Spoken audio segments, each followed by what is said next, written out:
Hay cosas que una madre nunca debería descubrir sobre su hijo, secretos tan oscuros que, cuando los encuentras, desearías poder devolver el tiempo y quedarte en la ignorancia para siempre.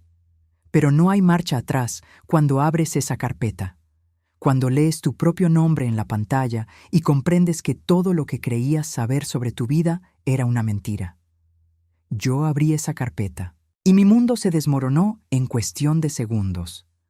Antes de continuar, me gustaría saber de qué país nos estás viendo. Déjamelo en los comentarios. Tu participación ayuda mucho a mantener viva esta comunidad y me motiva a seguir compartiendo estas historias que nos atraviesan el corazón. Mi nombre es Elena. Tengo 43 años. Y hace exactamente 72 horas descubrí que mi hijo, el único ser humano en quien confiaba plenamente, lleva años espiándome, grabándome, documentando cada aspecto de mi vida con una precisión espeluznante. 72 horas desde que mi realidad se partió en dos. 72 horas intentando respirar mientras el mundo sigue girando como si nada hubiera pasado. Pero volvamos al principio, al momento exacto en que todo cambió. Era un martes común. Uno de esos días grises donde la rutina te envuelve sin que lo notes. Me desperté a las 6 de la mañana como siempre, preparé el desayuno, escuché a Mateo salir hacia la universidad mientras yo terminaba de arreglarme para ir al trabajo. Soy asistente administrativa en una empresa mediana, un puesto que conseguí después de años de esfuerzo, de estudiar por las noches, de sacrificar sueño y vida social. Un puesto que me salvó después de que mi exmarido nos abandonara hace 15 años. 15 años criando sola a mi hijo. 15 años siendo madre y padre a la vez. 15 años de noches sin dormir, de trabajos múltiples, de fingir que todo estaba bien cuando por dentro me desmoronaba. Pero lo hice. Saqué adelante a Mateo, o eso creía. Esa mañana, mi computadora decidió morir definitivamente. La pantalla se quedó negra y ningún botón la resucitaba. Tenía que enviar urgentemente mi currículum actualizado para una promoción interna en la empresa. Era mi oportunidad de subir de puesto, de ganar un poco más, de respirar con menos angustia cada fin de mes. No podía esperar. Entré en la habitación de Mateo cerca del mediodía. Él no regresaría hasta las 8 de la noche. Tenía clases todo el día en la universidad. Nunca fui una madre entrometida. Siempre respeté su espacio, su privacidad. Confiaba en él ciegamente, con esa confianza que solo una madre puede tener, esa fe inquebrantable en que tu hijo es bueno, honesto, transparente. Qué equivocada estaba. Encendí su computadora, esperé a que cargara. La contraseña era fácil, la fecha de su cumpleaños. Me sentí un poco culpable por entrar sin permiso, pero era solo para enviar un correo rápido. Nada más. Abrí el navegador, entré a mi cuenta de email. Todo normal hasta ese momento. Pero entonces, al minimizar la ventana, mi mirada se desvió hacia el escritorio, hacia las carpetas organizadas meticulosamente en la pantalla. Y ahí estaba. Una carpeta con un nombre que hizo que mi corazón se detuviera por un segundo completo. Elena Investigación. Mi nombre. Mi propio nombre en una carpeta de la computadora de mi hijo. ¿Investigación? ¿Qué significaba eso? Tal vez eran fotos familiares, documentos que necesitaba para algún trámite. Quizás estaba preparándome una sorpresa. Mi mente buscaba explicaciones inocentes, justificaciones razonables. Pero algo en mi estómago se retorció. Una alarma primitiva, un instinto maternal distorsionado que me advertía que no abriera esa carpeta, que enviara mi correo y saliera de ahí, que preservara la paz que tanto me había costado construir. No hice caso, moví el cursor, hice doble clic, y la carpeta se abrió revelando un universo de archivos que nunca debí ver. Subcarpetas. Docenas de subcarpetas organizadas por años, por categorías, por temas, conversaciones telefónicas, relaciones personales, movimientos bancarios, citas médicas, vida social, secretos. Cada una contenía archivos de audio, documentos de texto, capturas de pantalla, fotografías tomadas sin mi conocimiento. Mis manos temblaban mientras abría el primer archivo de audio. Era una conversación mía con mi mejor amiga Laura, de hace 6 meses. Hablábamos sobre mi jefe, sobre lo cansada que estaba, sobre mis inseguridades. Una conversación privada que tuve en la sala de mi casa, creyendo que estaba sola, pero no estaba sola. Mateo me había grabado. Abrí otro archivo, otro más. Mi voz llenaba la habitación en conversaciones que creí privadas, en momentos vulnerables, en confesiones que solo compartí con personas de absoluta confianza. Todo documentado, todo archivado, todo clasificado con una frialdad que me heló la sangre. Seguí buscando, casi en trance, casi sin poder procesar lo que veía. Había documentos escritos por él, análisis detallados de mi comportamiento, de mis rutinas, de mis estados de ánimo, como si fuera un caso de estudio, como si fuera un experimento. Entonces encontré la carpeta que lo cambió todo. Secreto Padre.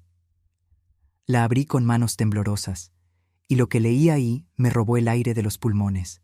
Mateo sabía algo sobre su padre, algo sobre el pasado, algo que yo había guardado durante 15 años, creyendo que lo protegía. Un secreto tan profundo, tan doloroso, que enterrarlo había sido mi única opción para sobrevivir. Pero él lo sabía, lo había investigado, lo había documentado, y según lo que leía en sus notas, planeaba usarlo. Me alejé de la computadora como si quemara. Las lágrimas comenzaron a caer sin control. El pecho me dolía como si alguien me hubiera clavado un cuchillo. Las paredes de esa habitación que tanto me era familiar de pronto se sentían extrañas, amenazantes, llenas de una presencia que ya no reconocía. ¿Cuánto tiempo llevaba haciendo esto? ¿Por qué? ¿Para qué? Y la pregunta más aterradora de todas: ¿quién era realmente mi hijo? El joven al que había dedicado mi vida entera, al que amé incondicionalmente, al que protegí con cada fibra de mi ser. ¿Era un extraño viviendo en mi casa? Escuché un ruido, la puerta principal, pasos en el pasillo. Mateo había regresado temprano. El pánico es una sensación extraña. Te paraliza y te acelera al mismo tiempo. Tu mente grita que corras, pero tu cuerpo se convierte en piedra. Eso sentí cuando escuché la puerta cerrarse y los pasos de Mateo acercándose por el pasillo. Estaba en su habitación, frente a su computadora, con la evidencia de su traición abierta en la pantalla. Cerré las carpetas con movimientos torpes, casi derribando el mouse. Mi respiración sonaba demasiado fuerte en el silencio de la casa. Salí de su habitación justo cuando él giraba hacia el pasillo. Nuestras miradas se cruzaron. La mía, desesperada y culpable; la suya, fría y calculadora. «Mamá, ¿qué hacías en mi cuarto?», preguntó con una voz tranquila que contrastaba brutalmente con el caos que yo sentía por dentro. «Necesitaba usar tu computadora», respondí, intentando que mi voz no temblara. La mía se descompuso y tenía que enviar un correo urgente. Se quedó mirándome por un momento que pareció eterno. Luego asintió lentamente, como si analizara cada microexpresión de mi rostro, como si estuviera tomando notas mentales. Otra observación más para su maldita colección. «Está bien», dijo finalmente. «La próxima vez avísame antes». Y siguió caminando hacia la cocina como si nada, como si fuera una conversación normal entre madre e hijo, como si no acabara de descubrir que me había estado espiando durante años. Me encerré en mi habitación y lloré hasta que ya no me quedaron lágrimas. Luego me quedé sentada en el borde de mi cama, mirando la pared, intentando procesar lo que acababa de descubrir. ¿Cómo había llegado a este punto? ¿Cuándo empezó todo? Busqué en mi memoria, intenté encontrar señales que hubiera ignorado, comportamientos extraños, momentos sospechosos, y los encontré. Todos estaban ahí, gritándome en retrospectiva, pero yo había estado demasiado ciega, demasiado confiada para verlos. Recordé aquella vez, hace 3 años, cuando encontré un pequeño dispositivo extraño enchufado en la sala. Le pregunté a Mateo qué era y me dijo que era un amplificador de señal Wi-Fi que había comprado para mejorar la conexión a Internet. Yo le creí. Por supuesto que le creí. Ahora me doy cuenta de que probablemente era un micrófono. Recordé las veces que me preguntaba con demasiado detalle sobre mi día, sobre mis conversaciones, sobre mis planes. Yo pensaba que era un hijo atento, interesado en mi vida. Qué ingenua fui. Estaba verificando información, contrastando lo que yo le decía con lo que ya sabía por haberme espiado. Recordé cómo últimamente siempre sabía dónde había estado, con quién había hablado, qué había comprado. Te vi comprando en el supermercado, escuché que hablabas por teléfono, noté que llegaste tarde del trabajo. Yo lo atribuía a que vivíamos juntos, a que era observador. Pero no, me estaba monitoreando. ¿Y tú? ¿Alguna vez confiaste ciegamente en alguien solo para descubrir que esa persona te ocultaba algo devastador? Cuéntame en los comentarios. A veces compartir estas experiencias nos ayuda a sanar. Esa noche cenamos en silencio. Yo apenas pude probar bocado. Cada vez que lo miraba, sentía náuseas. Este joven de 22 años sentado frente a mí, con sus ojos color café que heredó de su padre, con esa sonrisa que alguna vez me llenaba de ternura, de pronto era un completo desconocido. Peor aún, era una amenaza. ¿Estás bien, mamá?, preguntó en algún momento. Te ves pálida. La preocupación en su voz sonaba genuina, tan genuina que por un segundo dudé de mí misma. Quizás había malinterpretado todo. Quizás había una explicación razonable. Quizás estaba exagerando. Pero entonces recordé el nombre de aquella carpeta, Secreto Padre, y supe que no había malentendido nada. Estoy bien, mentí, solo cansada del trabajo. Asintió y siguió comiendo, tan normal, tan casual, como si no tuviera un archivo completo dedicado a destruir mi vida. Esa noche no pude dormir. Me quedé despierta hasta las 4 de la madrugada, mirando el techo, reproduciendo en mi mente todo lo que había visto. Los archivos, las grabaciones, los análisis, pero sobre todo pensaba en ese secreto, en lo que Mateo sabía y en cómo lo había descubierto. Hace 15 años, cuando su padre nos dejó, yo le dije a Mateo que su papá se había ido a buscar mejores oportunidades laborales en otro país, que nos había dejado porque era un soñador irresponsable que no supo valorar lo que tenía. Una verdad a medias que se convirtió en la narrativa oficial de nuestra familia. Pero la verdad completa era mucho más oscura. Su padre no se fue. Yo lo eché. Lo obligué a irse después de descubrir algo imperdonable, algo que, de haberlo sabido Mateo en ese momento, habría destruido su infancia por completo. Así que tomé la decisión de cargar yo sola con ese peso, de proteger a mi hijo del dolor que esa verdad causaría. Durante 15 años guardé ese secreto como si mi vida dependiera de ello. Nunca se lo conté a nadie, ni a mi madre, ni a mi mejor amiga, ni a mis parejas posteriores. Era mío, mi carga, mi cruz. Pero Mateo lo había descubierto. Según las notas que alcancé a leer, llevaba al menos 2 años sabiéndolo, 2 años guardándolo, 2 años usándolo como una carta bajo la manga. ¿Para qué? Esa era la pregunta que me atormentaba. ¿Qué planeaba hacer con esa información? ¿Por qué me espiaba? ¿Qué buscaba? A la mañana siguiente fingí normalidad. Me levanté, me arreglé para ir al trabajo, preparé el desayuno. Mateo bajó a la cocina con su mochila al hombro, listo para ir a la universidad. Me dio un beso en la mejilla como siempre hacía. «Que tengas un buen día, mamá», dijo con una sonrisa. «Igualmente, hijo», respondí automáticamente, pero en mi mente solo había una palabra repitiéndose una y otra vez: hipócrita. Cuando se fue, volví a su habitación. Esta vez con más cuidado, con más método. Necesitaba entender la magnitud de lo que estaba pasando. Necesitaba saber exactamente qué sabía y qué planeaba hacer. Abrí nuevamente la carpeta Elena Investigación. Esta vez exploré cada subcarpeta con detenimiento. Los archivos más antiguos databan de hace 5 años. 5 años espiándome.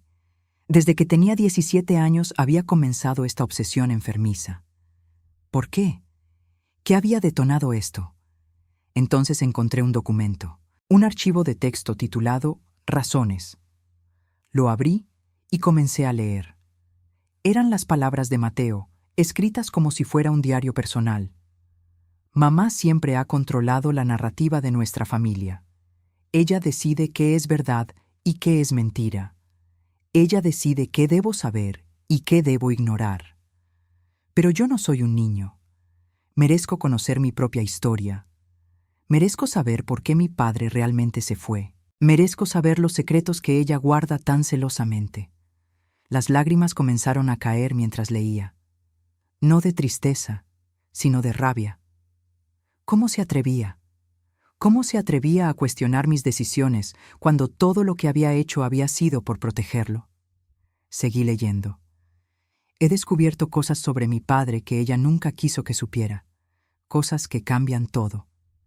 Y ahora entiendo por qué mintió, pero eso no justifica los años de manipulación, los años de medias verdades. Ella me debe la verdad completa, y si no me la da voluntariamente, la tomaré yo mismo. Mi sangre se heló. La tomaré yo mismo. ¿Qué significaba eso? ¿Confrontarme? ¿Exponerme públicamente? ¿Usar esa información para herirme? Continué explorando. Encontré más documentos. Planes detallados. Fechas marcadas. Contactos de personas que había investigado relacionadas con nuestro pasado. Mi exmarido. Antiguos amigos. Familiares lejanos. Mateo no solo había descubierto el secreto.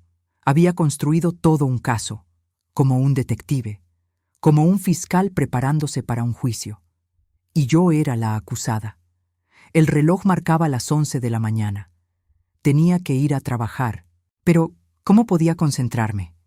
¿Cómo podía fingir que todo estaba bien cuando mi vida se estaba desmoronando? Cerré la computadora. Volví a mi habitación. Me senté en el borde de la cama con la cabeza entre las manos. Tenía dos opciones.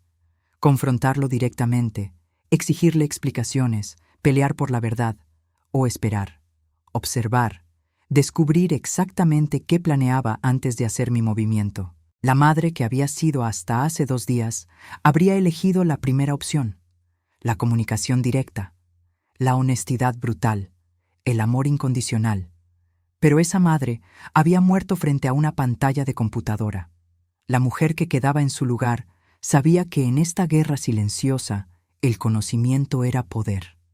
Y si mi hijo quería jugar a los secretos, yo aprendería sus reglas. Hay un tipo de guerra que no se pelea con gritos ni golpes. Se pelea con silencios calculados, con miradas que dicen más que 1000 palabras, con movimientos tan sutiles que el enemigo no sabe que está siendo atacado hasta que ya es demasiado tarde.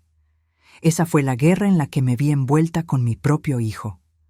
Los siguientes días fueron una pesadilla disfrazada de normalidad. Desayunábamos juntos, hablábamos del clima. Él me preguntaba por mi trabajo. Yo le preguntaba por sus clases. Desde afuera, cualquiera habría visto a una madre y su hijo universitario llevando una vida común.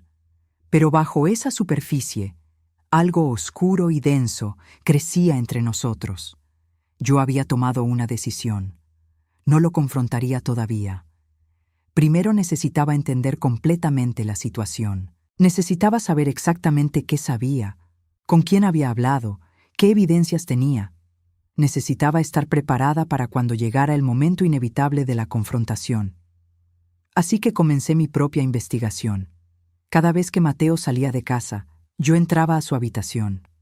Al principio con miedo, con las manos temblándome, pero con los días me volví más audaz, más metódica. Revisaba su computadora sistemáticamente. Leía cada documento nuevo. Escuchaba las grabaciones más recientes. Tomaba notas mentales de todo. Descubrí que había instalado aplicaciones de grabación en mi teléfono. No sé cómo lo hizo. Probablemente alguna vez que lo dejé sin supervisión. Cada llamada que hacía, cada mensaje que enviaba, cada búsqueda en Internet, todo quedaba registrado y sincronizado con su computadora. Mi privacidad no existía. No había existido durante años. También descubrí que tenía cámaras ocultas, pequeñas, discretas, estratégicamente ubicadas en la sala y la cocina. Revisé y las encontré.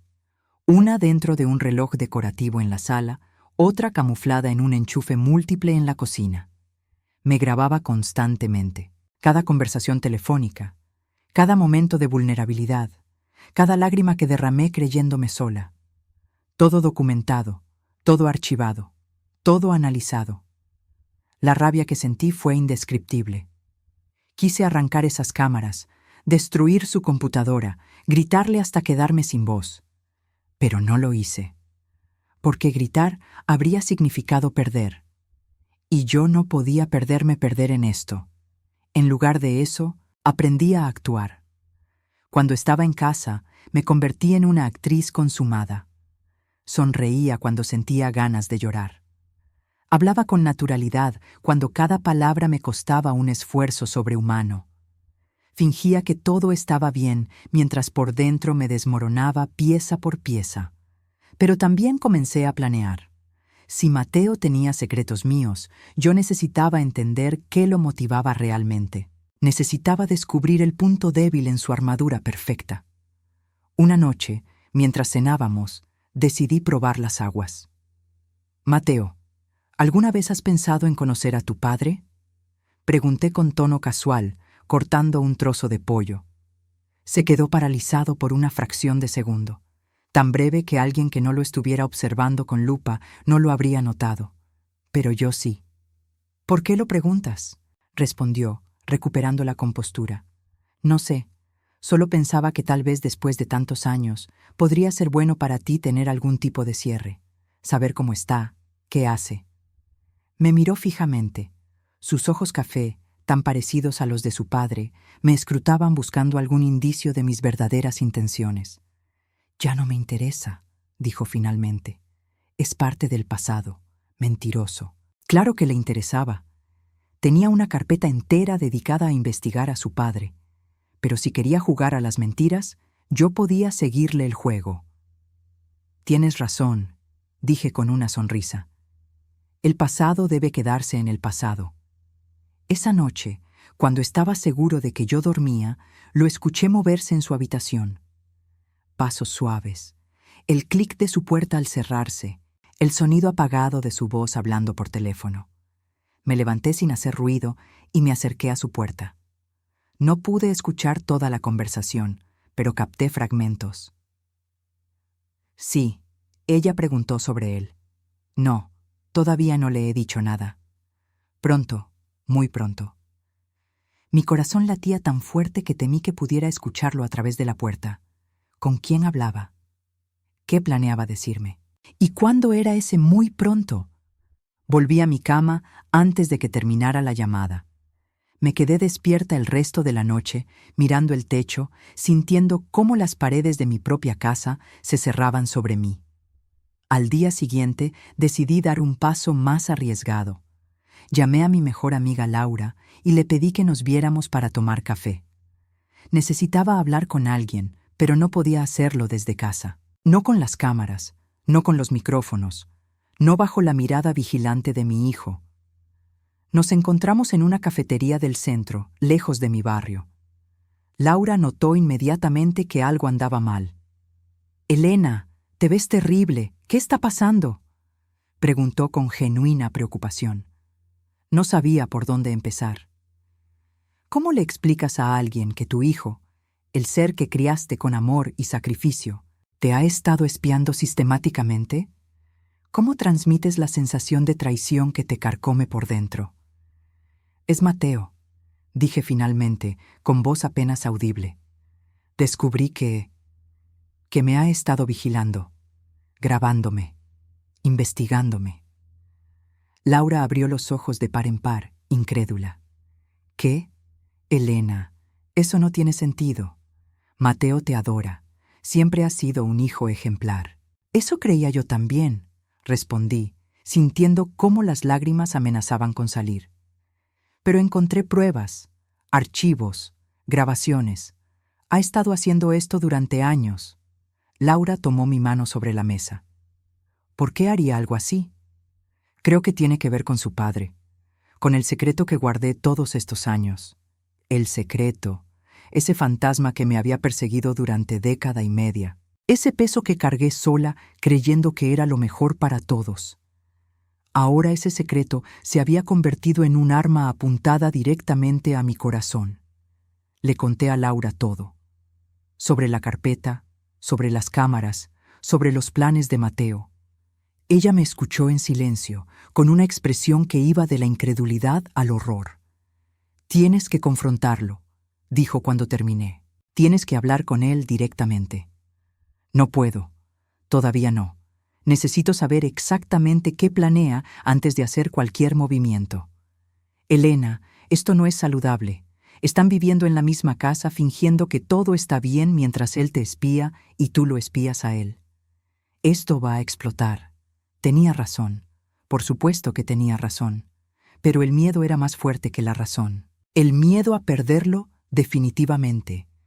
El miedo a que la confrontación destruyera lo poco que quedaba de nuestra relación. El miedo a que el secreto saliera a la luz y arrasara con todo. Esa tarde regresé a casa, sintiéndome aún más perdida que antes. Mateo ya estaba ahí, estudiando en la sala.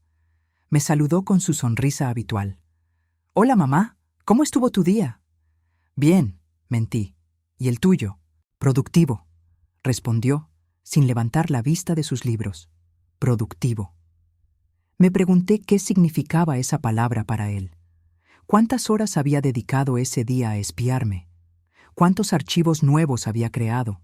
¿Cuántas piezas más había añadido a su rompecabezas? Esa noche, después de la cena, me atreví a revisar una carpeta que había visto antes, pero no había explorado. Plan final. El nombre me había aterrado tanto que la había evitado, pero ya no podía seguir evitando la verdad. La abrí con el corazón en la garganta.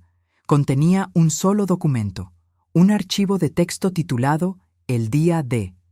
Lo abrí y comencé a leer. Fecha prevista, 15 de noviembre. Ubicación, casa familiar. Hora 8 de la noche. Invitados, mamá, abuela materna, tía Patricia, Laura, mejor amiga de mamá. Objetivo, revelar la verdad completa sobre mi padre frente a la familia, mostrar las pruebas, desmantelar las mentiras, exigir respuestas. Miré la fecha en mi teléfono, 14 de noviembre. Mañana. El plan de Mateo se ejecutaría mañana. Mi respiración se aceleró. Las manos me temblaban tanto que apenas podía sostener el mouse. Seguí leyendo. He preparado una presentación con todas las pruebas, grabaciones, documentos, testimonios. Confrontaré a mamá delante de las personas que más respeta. Así no podrá seguir mintiendo. Así no podrá manipular la narrativa. La verdad saldrá a la luz, quiera ella o no. Cerré la computadora. Salí de su habitación. Caminé hacia la sala como sonámbula. Me senté en el sofá, en esa sala donde había pasado tantas noches viendo películas con Mateo cuando era niño, donde habíamos compartido risas y lágrimas, donde habíamos construido recuerdos que creí serían eternos. Y entendí que todo estaba por terminar. Mañana por la noche, mi hijo me traicionaría frente a mi familia. Revelaría secretos que debían permanecer enterrados. Destruiría la imagen que había construido cuidadosamente durante 15 años. Pero lo peor de todo no era eso. Lo peor era que, en el fondo de mi corazón, sabía que tal vez me lo merecía. Tal vez las mentiras, por muy bien intencionadas que fueran, siempre terminan cobrando su precio. Miré el reloj decorativo en la pared. Ese que ahora sabía contenía una cámara. Miré directamente al lente oculto. Y por primera vez en días dejé que las lágrimas cayeran libremente. Que me viera. Que viera lo que su plan me estaba haciendo. Que viera a la madre que siempre lo amó, destrozada por las acciones de su propio hijo. Mañana todo cambiaría. Pero hoy, en este momento, todavía podía llorar la pérdida de lo que fuimos. Ellos pensaron que yo estaba derrotada, que me quedaría sentada esperando mi ejecución pública. Mal sabían que una madre acorralada es más peligrosa que cualquier depredador. Y yo acababa de decidir que no iba a ser la víctima en esta historia. Hay momentos en los que el tiempo se vuelve tu enemigo. Cada segundo que pasa te acerca más al abismo. Cada minuto que avanza reduce tus opciones. Cada hora que transcurre sella un poco más tu destino. Yo tenía 24 horas antes de que mi vida se desmoronara frente a las personas que más me importaban. 24 horas para decidir si enfrentaba a Mateo o si dejaba que su plan se ejecutara. 24 horas para salvar lo que quedaba de mi dignidad. No dormí esa noche. Me quedé sentada en mi cama, con la luz apagada, mirando por la ventana cómo la ciudad respiraba indiferente a mi tragedia personal. Mi mente era un torbellino de pensamientos contradictorios. Parte de mí quería irrumpir en su habitación, exigirle explicaciones, detener esta locura antes de que fuera demasiado tarde, pero otra parte, la parte más oscura y dolida, quería saber hasta dónde era capaz de llegar. Quería ver con mis propios ojos la traición completarse. Porque hay algo perverso en el dolor, ¿verdad? A veces necesitamos sentirlo por completo para poder procesarlo. A veces necesitamos tocar el fondo antes de poder impulsarnos hacia arriba. Esa mañana, Mateo se levantó más temprano de lo habitual. Lo escuché moverse en su habitación, ducharse, prepararse con más cuidado del normal. Cuando bajó a desayunar, traía una energía diferente. Estaba nervioso. Podía verlo en la forma en que tamborileaba los dedos sobre la mesa, en cómo evitaba sostener mi mirada por más de unos segundos. «Buenos días, mamá», dijo, sirviéndose café. «Buenos días, hijo», respondí con una calma que no sentía. «Oye, esta noche invité a la abuela, a la tía Patricia y a Laura a cenar. Hace mucho que no nos reunimos todos. Espero que no te moleste». Ahí estaba, la trampa disfrazada de gesto familiar, la emboscada presentada como una cena casual. «Claro que no me molesta», dije forzando una sonrisa. «Me parece una idea encantadora. ¿Hay alguna ocasión especial?» Vaciló por un momento, casi imperceptible, pero yo lo noté. «No, solo quiero que pasemos tiempo juntos, como familia». «Como familia». Las palabras me cayeron como piedras en el estómago. ¿Qué quedaba de nuestra familia después de todo esto? ¿Qué significaba esa palabra cuando la confianza había sido destrozada tan completamente? «¿A qué hora llegarán?», pregunté, manteniendo el tono casual. «A las 8. Pensé que podríamos pedir comida para que no te canses cocinando. Qué considerado, qué atento. El hijo perfecto organizando una cena familiar. Nadie sospecharía que en realidad estaba planeando una ejecución pública. Desayunamos en un silencio incómodo. Yo apenas pude tragar unos bocados de tostada. Cada minuto que pasaba, el nudo en mi garganta se apretaba más. Finalmente, Mateo terminó su café, tomó su mochila y se dirigió a la puerta. «Volveré como a las 6 para ayudarte a preparar todo», dijo desde el umbral. «Perfecto», respondí. Se fue. Y en cuanto escuché la puerta cerrarse, me derrumbé. Las lágrimas que había estado conteniendo finalmente salieron. Lloré por todo, por la traición, por los años perdidos, por la inocencia destruida, por la familia que nunca volveríamos a ser. Pero solo me permití llorar durante 10 minutos, porque el llanto no iba a cambiar nada. La autocompasión no iba a protegerme de lo que vendría. Me lavé la cara, me miré al espejo. La mujer que me devolvía la mirada tenía ojeras profundas, arrugas que parecían haberse multiplicado en días, una expresión de agotamiento que iba más allá de lo físico. Pero en sus ojos también había algo más: determinación, furia, supervivencia. Tomé mi teléfono y llamé a mi trabajo. Les dije que tenía una emergencia familiar y no podría ir ese día. No era mentira. Esto era definitivamente una emergencia. Luego me senté en la sala, en ese sofá donde tantas veces había mecido a Mateo cuando era bebé, donde lo había consolado después de pesadillas, donde habíamos pasado tardes enteras jugando y riendo. Y comencé a pensar. Tenía 2 opciones. La primera era cancelar todo. Llamar a mi madre, a mi hermana, a Laura, inventar alguna excusa, posponer la cena. Eso me daría más tiempo, pero no solucionaría nada. Mateo simplemente reprogramaría su plan, y yo seguiría viviendo en esta agonía de espera. La segunda opción era más aterradora, pero también más definitiva. Dejar que la cena sucediera. Enfrentar la humillación. Pero tomar el control de la narrativa antes de que Mateo pudiera hacerlo. Si él iba a exponer mis secretos, yo lo haría primero, bajo mis términos, con mi versión de los hechos. Era arriesgado. Implicaba finalmente revelar la verdad que había guardado durante 15 años. Implicaba dolor, juicio, posibles consecuencias que no podía predecir. Pero al menos sería yo quien controlara cómo salía esa verdad a la luz. Pasé el día preparándome mentalmente. Ensayé en mi mente las palabras que diría. Revisé documentos viejos que había guardado, evidencias que alguna vez pensé nunca necesitaría. Me preparé para la batalla que vendría. A las 4 de la tarde mi teléfono sonó. Era mi madre. Hija, Mateo me llamó para invitarme a cenar esta noche. Dice que es importante que vayamos todos. ¿Sabes de qué se trata? Su voz sonaba preocupada. Mi madre siempre tuvo un sexto sentido para detectar problemas. No estoy segura, mamá, mentí. Pero sí, por favor, ven. Es importante. ¿Estás bien, Elena? Tu voz suena extraña. Las lágrimas amenazaron con volver, pero las contuve. Estoy bien. Te veo esta noche. Colgué antes de que pudiera hacer más preguntas. A las 5:30 sonó el timbre. Era Laura. Había llegado temprano. Elena, recibí la invitación de Mateo, pero algo no me cuadra, dijo en cuanto abrí la puerta. Después de lo que me contaste ayer, esto me huele muy mal. La dejé entrar y nos sentamos en la cocina, lejos de las cámaras de la sala. Es exactamente lo que piensas, susurré. Esta noche Mateo planea revelar todo, frente a mi familia.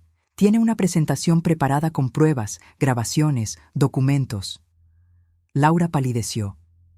Dios mío, Elena, ¿por qué no cancelas todo? Porque no serviría de nada, solo pospondría lo inevitable. Si va a pasar, prefiero que sea esta noche, y prefiero estar preparada. ¿Qué vas a hacer? Voy a hablar primero. Antes de que él tenga oportunidad de controlar la narrativa, yo voy a contar mi versión. Laura me tomó las manos. ¿Estás segura? Una vez que digas ciertas cosas, no hay vuelta atrás. Ya no hay vuelta atrás, Laura. Ese barco zarpó hace días cuando descubrí lo que Mateo estaba haciendo. A las 6 en punto llegó Mateo. Traía bolsas con comida china para todos. Su actitud era extrañamente alegre, casi maniática, como alguien que se prepara para un gran evento. «Llegué», anunció. «Traje lo suficiente para un ejército. ¿Ya llegó alguien?» «Solo Laura», respondí. «Los demás llegarán a las 8». «Perfecto. Voy a preparar todo en la sala». Lo vi subir a su habitación, seguramente a buscar su laptop, sus archivos, sus pruebas. Mi corazón latía tan fuerte que sentía que iba a salirse de mi pecho. Laura me apretó el hombro. «Estaré aquí contigo, pase lo que pase». A las 8:10 llegaron mi madre y mi hermana Patricia. Venían alegres, sin saber la tormenta que estaba por desatarse. Las abracé tal vez con demasiada fuerza, como si fuera la última vez. «¿Qué se celebra?», preguntó mi madre. Mateo fue muy misterioso por teléfono. «Ya lo sabrán», dije, intentando sonar casual. Nos sentamos todos en la sala. Mateo había preparado la comida en la mesa, había conectado su laptop al televisor, todo listo para su gran revelación. Comimos entre conversaciones triviales. Mi madre hablaba sobre sus vecinos, Patricia sobre su trabajo, Laura intentaba mantener la conversación ligera. Mateo apenas participaba, revisaba su teléfono constantemente, claramente esperando el momento adecuado. Finalmente, cuando terminamos de comer, se puso de pie. «Bueno, los reuní esta noche porque hay algo importante que necesito compartir con todos», comenzó con voz firme. «Algo que mamá nos ha ocultado durante muchos años». El silencio se volvió denso. Podía sentir las miradas confundidas de mi madre y mi hermana, el gesto de apoyo de Laura y la determinación helada en los ojos de mi hijo. «Mateo», intenté interrumpir. «No, mamá, esta vez me vas a escuchar. Todos van a escuchar». Tomó el control remoto y la pantalla del televisor se encendió. Apareció el título de una presentación: «La verdad sobre mi padre». Mi madre ahogó un grito. Patricia me miró con ojos muy abiertos. Y entonces, justo antes de que Mateo pudiera hacer clic en la siguiente diapositiva, me puse de pie. «Espera», dije, con una voz que no reconocí como mía. «Tienes razón. Es hora de que la verdad salga a la luz, pero yo la voy a contar. No tú». Mateo me miró sorprendido. Claramente no esperaba que tomara el control. «Mamá, yo tengo pruebas. Y yo tengo la historia completa», lo interrumpí. «¿Quieres verdad? Te voy a dar toda la verdad». Me volví hacia mi familia, reunida en esa sala que había sido testigo de tantos momentos felices, y me preparé para destruir la imagen que habían tenido de mí durante 15 años. Hace 15 años, el padre de Mateo no nos abandonó. Comencé sintiendo cómo cada palabra me desgarraba la garganta. Yo lo eché de casa, y la razón por la que lo hice fue porque descubrí que... Pero en ese momento, justo antes de que pudiera terminar la frase, sonó el timbre de la puerta. Todos nos quedamos congelados. El timbre volvió a sonar. Insistente, urgente. Caminé hacia la puerta como en trance. La abrí.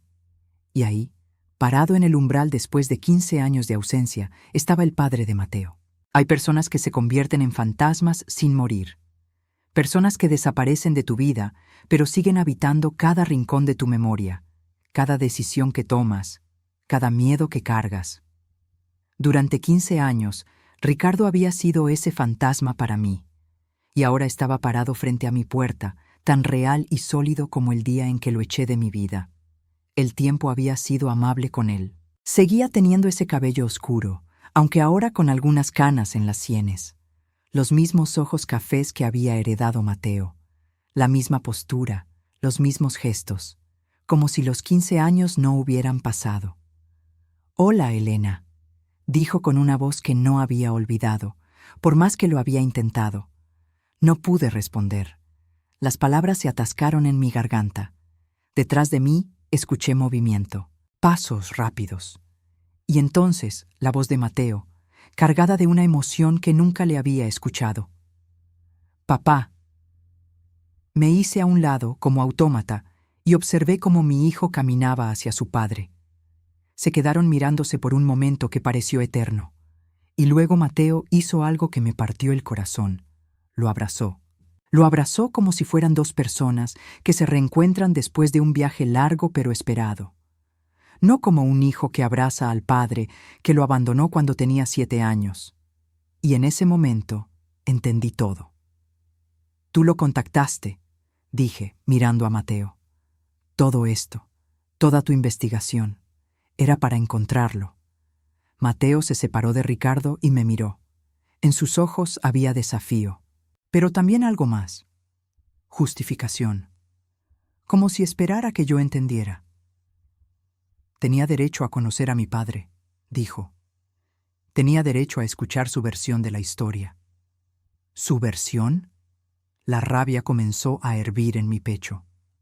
«¿Le contaste tu versión, Ricardo? ¿Le dijiste por qué realmente te fuiste?»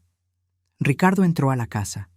Tenía la desfachatez de entrar, como si todavía tuviera derecho a estar ahí. Miró la sala, la familia reunida, la escena que había interrumpido. «Creo que es momento de que todos sepan la verdad completa», dijo con una calma que me enfureció. Sin más mentiras, mi madre se puso de pie, pálida como un fantasma. «Ricardo, ¿qué haces aquí?» «Me invitaron, señora Carmen. Su nieto me buscó. Quería conocer la verdad sobre su familia». Patricia me miró con una mezcla de confusión y acusación. «Elena, ¿qué está pasando aquí?» Todos me miraban, esperando explicaciones, esperando que justificara 15 años de silencio, esperando que defendiera decisiones que había tomado creyendo que eran las correctas. Pero antes de que pudiera hablar, Mateo tomó el control. «Mamá nos mintió», dijo, su voz firme y clara. «Nos dijo que papá nos abandonó, que eligió irse, que no le importábamos, pero eso no es cierto. Mamá lo obligó a irse, lo amenazó, le dijo que si no desaparecía de nuestras vidas, haría algo terrible». Las palabras cayeron como bombas en la habitación. Mi madre me miró con ojos muy abiertos. Patricia parecía no poder procesar lo que escuchaba. Laura se acercó a mí instintivamente. «Mateo, no sabes de lo que hablas», intenté decir. «¿No?», sacó su teléfono. «Tengo las cartas que papá te envió durante años. Cartas rogándote que lo dejaras verme. Cartas ofreciendo ayuda económica. Cartas pidiéndote perdón. Y tú nunca respondiste ninguna. Las guardaste en una caja en el fondo de tu closet, como si no existieran. Sentí que el suelo se movía bajo mis pies. Esas cartas las había guardado porque no podía destruirlas, pero tampoco podía responderlas. Eran la evidencia de un dolor que no sabía cómo procesar. «Mateo, por favor». Mi voz se quebró. «Durante años me hiciste creer que mi padre no me quería», continuó, y ahora había lágrimas en sus ojos. «Me hiciste crecer sintiendo que era insuficiente, que algo en mí había hecho que él se fuera. ¿Sabes lo que es vivir con eso? ¿Sabes el daño que me causaste?» Cada palabra era un cuchillo. Pero lo peor era que parte de mí sabía que tenía razón. Había tomado decisiones creyendo que protegía a mi hijo, pero tal vez solo había protegido mi propio dolor. Ricardo se acercó a mí. Demasiado cerca. «Elena, es hora de que les digas por qué realmente me echaste. Es hora de que admitas que no fue por ellos, sino por ti». La rabia explotó dentro de mí como un volcán. «¿Qué les diga? ¿Quieres que les diga?» «Está bien», grité, sorprendiéndome a mí misma con la intensidad. «Les voy a decir exactamente por qué te eché». Me volví hacia Mateo, hacia mi familia, hacia todos los que esperaban la verdad. «Tu padre no nos dejó, es verdad. Yo lo eché. ¿Y sabes por qué, Mateo? Porque encontré otra familia. Porque descubrí que durante 5 años de nuestro matrimonio, tu padre había tenido otra esposa y otra hija en otra ciudad. Porque descubrí que cada vez que decía que viajaba por trabajo, en realidad iba a vivir su otra vida, su vida real. El silencio que siguió fue absoluto. Incluso Ricardo palideció. No era solo un engaño, continué, las palabras saliendo como torrente. No era solo una aventura, era una segunda familia completa, con otra mujer que también creía que él era solo de ella, con una niña que tenía tu misma edad, Mateo, una hermana que ni siquiera sabías que existía. Mateo me miraba con ojos muy abiertos, procesando la información. Cuando lo descubrí, cuando confronté a Ricardo, ¿sabes qué me dijo? Que amaba a las 2 familias, que no podía elegir, que quería mantenernos a ambas, como si fuéramos propiedades que pudiera dividir equitativamente. «Elena», intentó interrumpir Ricardo. «Cállate», mi voz resonó en la sala. «Tuviste 15 años para hablar, ahora me toca a mí». Me volví nuevamente hacia Mateo. «Te eché porque no iba a permitir que mi hijo creciera en esa mentira. Porque no iba a dejar que te hiciera el mismo daño que me hizo a mí. Porque prefería que creyeras que tu padre nos había abandonado a que supieras que nunca fuimos su prioridad, que siempre fuimos la segunda opción». «Pero me robaste la decisión», dijo Mateo con voz temblorosa. «Me robaste el derecho a conocer mi propia historia. Tenías 7 años. ¿Qué querías que hiciera? ¿Que te sentara y te explicara que tu padre vivía una doble vida? ¿Que destruyera tu imagen de él completamente?»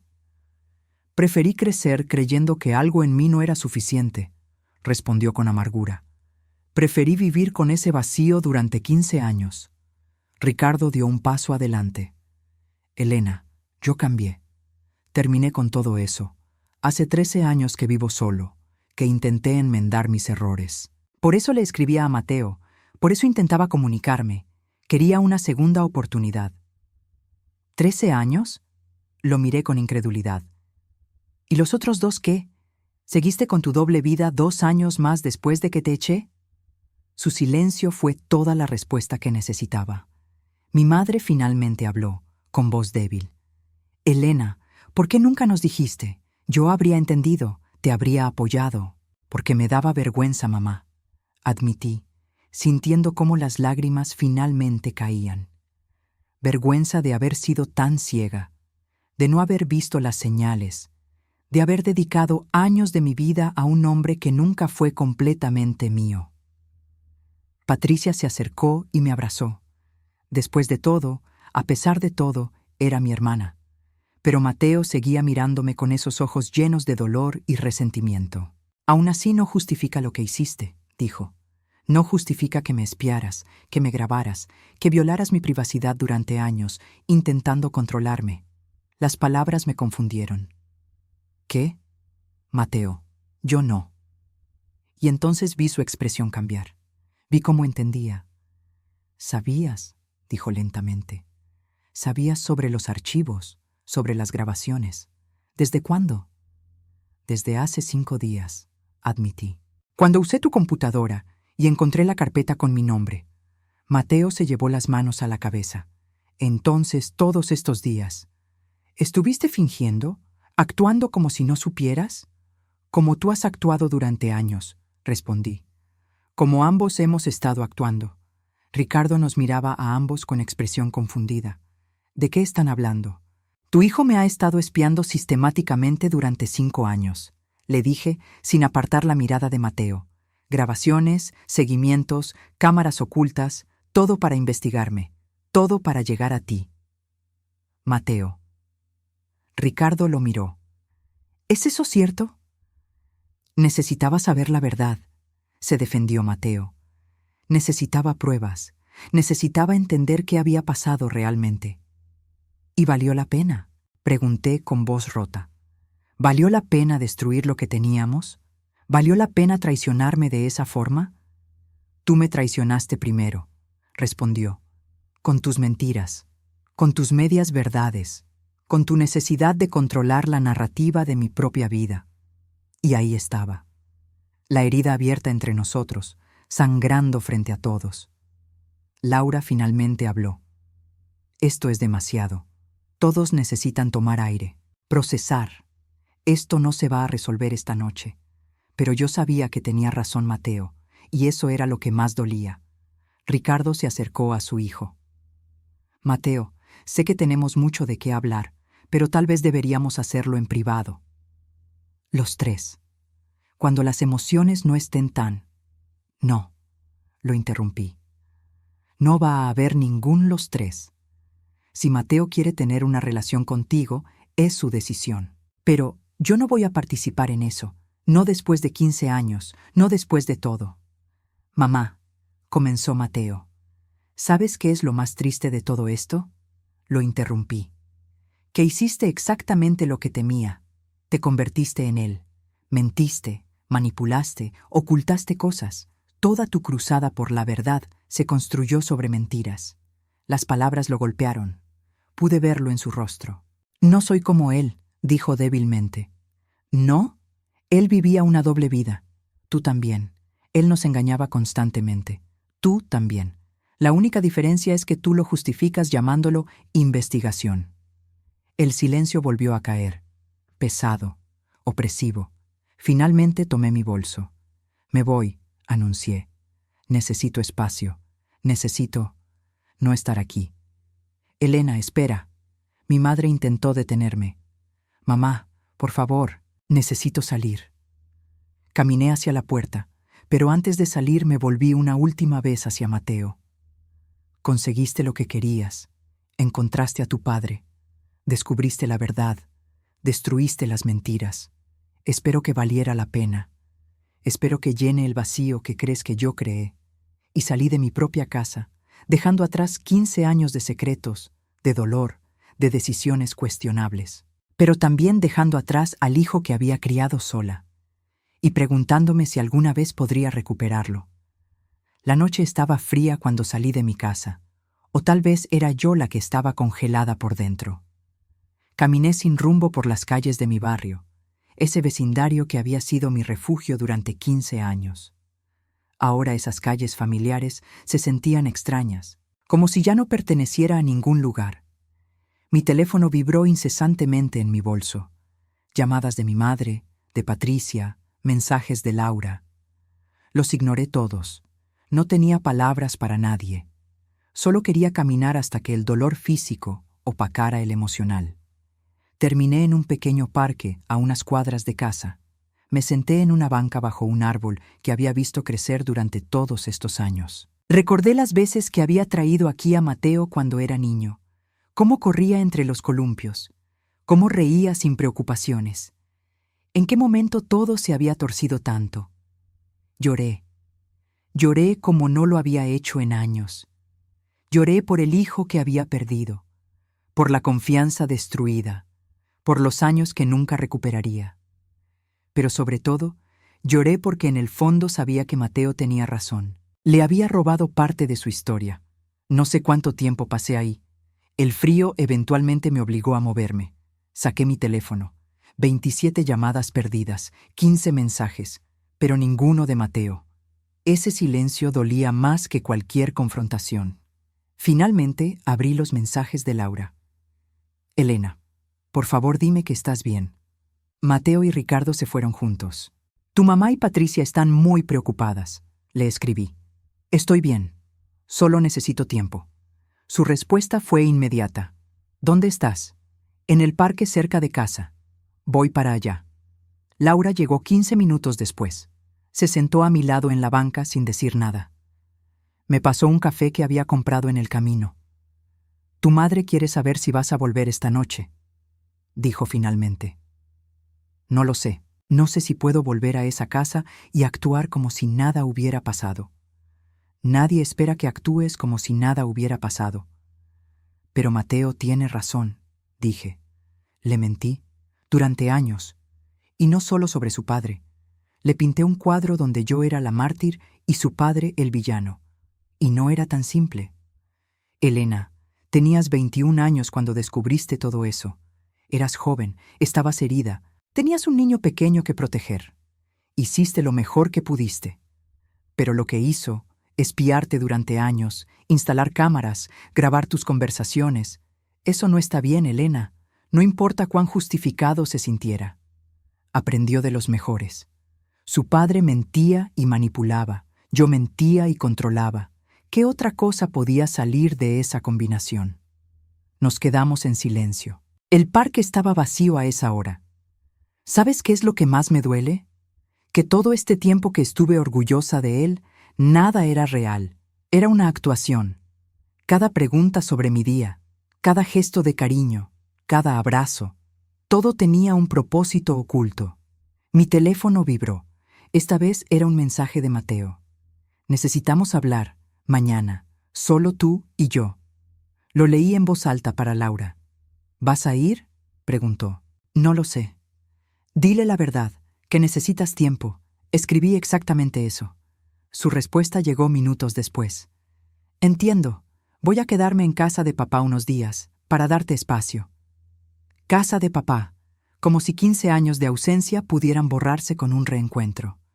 Se fue con él, le dije a Laura. Eligió quedarse con Ricardo.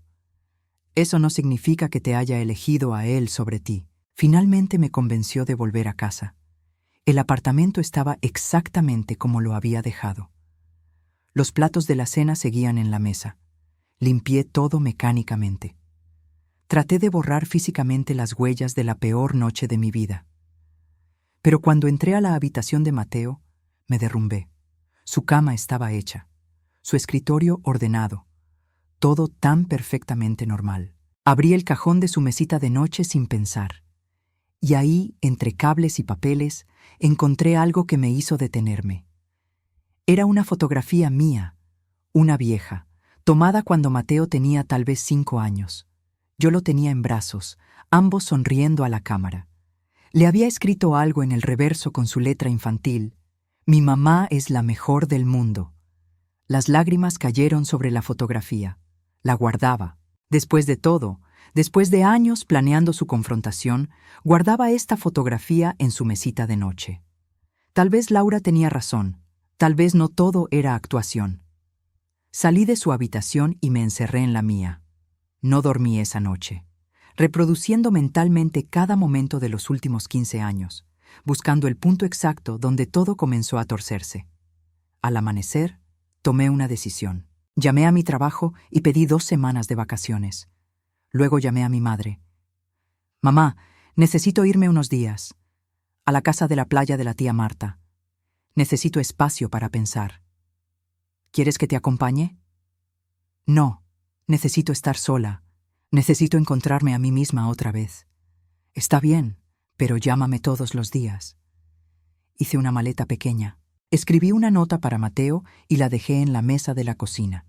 Necesito tiempo para procesar todo. Estaré fuera 2 semanas. Cuando regrese, podemos hablar, si todavía quieres hacerlo. Mamá. Cerré la puerta del apartamento sin mirar atrás. A veces, para encontrar respuestas, primero necesitas alejarte de las preguntas.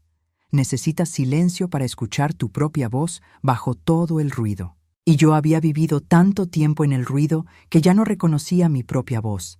Era hora de recuperarla, porque si iba a reconstruir algo de esta devastación, primero necesitaba reconstruirme a mí misma.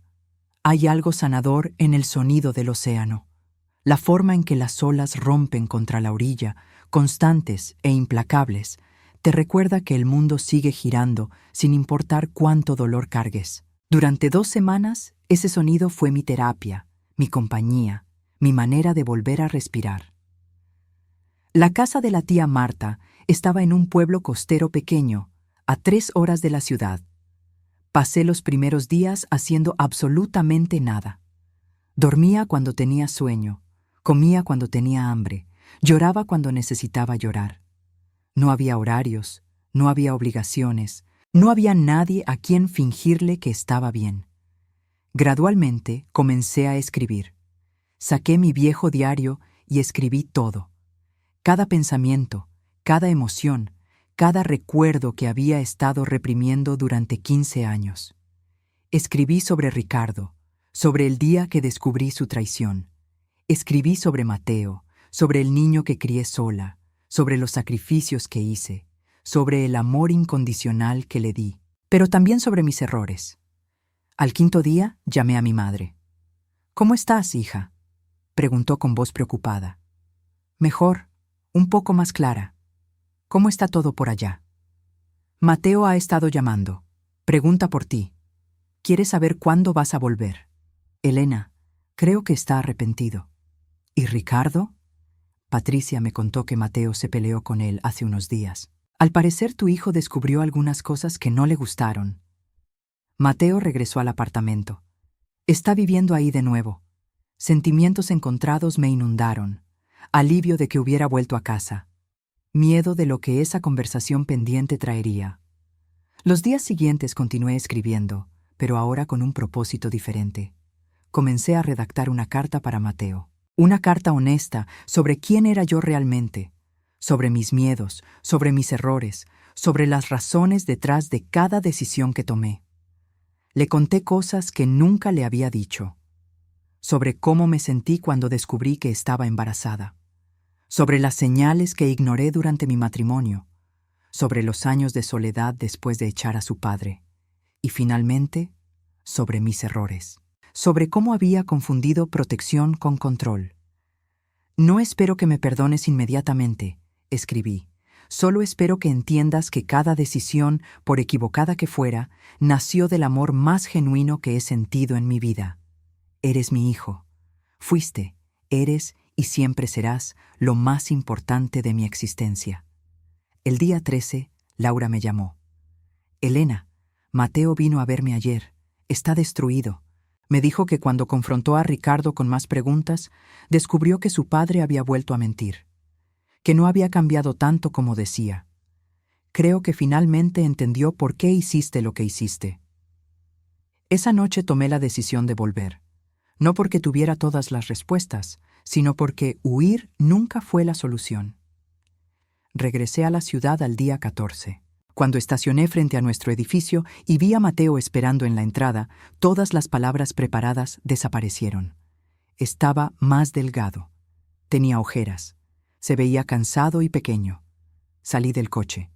Nos miramos por un momento que pareció eterno. Y entonces él habló primero. «Lo siento». 2 palabras que no esperaba escuchar. «Yo también lo siento», respondí, sintiendo cómo las lágrimas empezaban a caer. Subimos al apartamento en silencio. Nos sentamos en la sala, en ese sofá donde habíamos compartido tantos momentos. Tenías razón, comencé. Te robé el derecho a conocer tu propia historia. Tomé decisiones sobre tu vida sin consultarte, pero tú también te equivocaste. Espiarme durante años, grabar mis conversaciones, instalar cámaras. Eso cruzó líneas imperdonables, Mateo. Lo sé, dijo con voz quebrada, y me odio por ello. Empezó como una necesidad de entender, pero se convirtió en una obsesión, y perdí de vista que la persona que estaba investigando era mi madre. ¿Por qué no simplemente me preguntaste? Porque tenía miedo de que me mintieras de nuevo. Cuando lo confronté la semana pasada, descubrí que papá había vuelto a mentir sobre algunas cosas, y me di cuenta de que era exactamente lo que yo estaba haciendo contigo, justificando mis mentiras con nobles razones. Saqué la carta de mi bolso y se la entregué. Escribí esto para ti. Está todo ahí, todo lo que nunca te dije. Lo observé mientras leía. Vi cómo sus expresiones cambiaban, cómo las lágrimas caían sobre el papel. Mamá, nunca supe cuánto sufriste, cuánto cargaste tú sola. ¿Podemos empezar de nuevo?, preguntó con voz tímida. No borrando lo que pasó, sino construyendo algo nuevo. Pero necesito que entiendas algo. Esto no se arregla de la noche a la mañana. Necesito tiempo para volver a confiar en ti. Lo sé, pero estoy dispuesto a intentarlo si tú lo estás. Lo estoy, pero con condiciones. Primero, todas esas cámaras, todos esos dispositivos, todo eso desaparece. Ya lo hice. Hace una semana. Borré todos los archivos también. Bueno, casi todos. ¿Casi todos? Guardé una carpeta. Recuerdos reales. Son solo fotografías y videos de momentos felices. Pensé que tal vez algún día podríamos verlos juntos y recordar que no todo fue mentira. Me gustaría ver esos algún día, cuando estemos listos. Segunda condición. Terapia. Ambos. Juntos y separados. Estoy de acuerdo. Ya busqué a algunos terapeutas. ¿Y qué hay de papá?, preguntó tímidamente. No lo sé. Si tú quieres tener algún tipo de relación con él, lo entenderé. Pero tendrá que ser separado de mí. No creo que quiera. Me mintió sobre estar casado de nuevo. Tiene otra familia. Otra vez. Algunas personas nunca cambian, Mateo. Y parte de madurar es aceptar eso. ¿Crees que yo puedo cambiar? Ya eres diferente a él. Lo que hiciste estuvo mal, pero estás aquí, enfrentándolo, asumiendo responsabilidad. Él nunca hizo eso. Pasamos el resto de la tarde hablando. Realmente hablando, tal vez por primera vez en años. No fue fácil. Hubo momentos incómodos, silencios pesados, verdades que dolieron. Pero era necesario. Al anochecer, ordenamos pizza como solíamos hacer, y por un momento las cosas se sintieron casi normales. ¿Sabes qué he aprendido de todo esto?, dije. ¿Qué? Que el amor verdadero no significa ausencia de errores, significa estar dispuesto a enfrentarlos juntos. Yo también aprendí algo. Aprendí que la verdad que buscas obsesivamente puede costarte la verdad que ya tienes. Esa noche, antes de irme a dormir, pasé por la habitación de Mateo. Estaba en su escritorio, escribiendo. ¿Qué haces? Estoy escribiendo sobre todo esto, para no olvidarlo. Buenas noches, hijo. Buenas noches, mamá, y gracias. ¿Por qué? Por volver, por no rendirte con nosotros. Nunca me rendiría contigo, Mateo, jamás. Me acosté en mi cama, en ese cuarto donde había pasado tantas noches preocupándome por él. Ya no había secretos. Todo estaba sobre la mesa, y aunque el camino por delante seguía siendo incierto, al menos ahora lo caminaríamos juntos. Si esta historia te tocó el corazón, si te hizo reflexionar sobre tus propias relaciones familiares, sobre los secretos que cargamos, te pido que te suscribas a este canal. Tu apoyo mantiene viva esta comunidad. Porque al final del día, todos somos humanos imperfectos intentando amar de la mejor manera que sabemos. Y a veces nos equivocamos. Pero si tenemos el coraje de enfrentar nuestros errores, de pedir perdón, de ofrecer perdón, entonces siempre hay esperanza, siempre hay una oportunidad de reconstruir.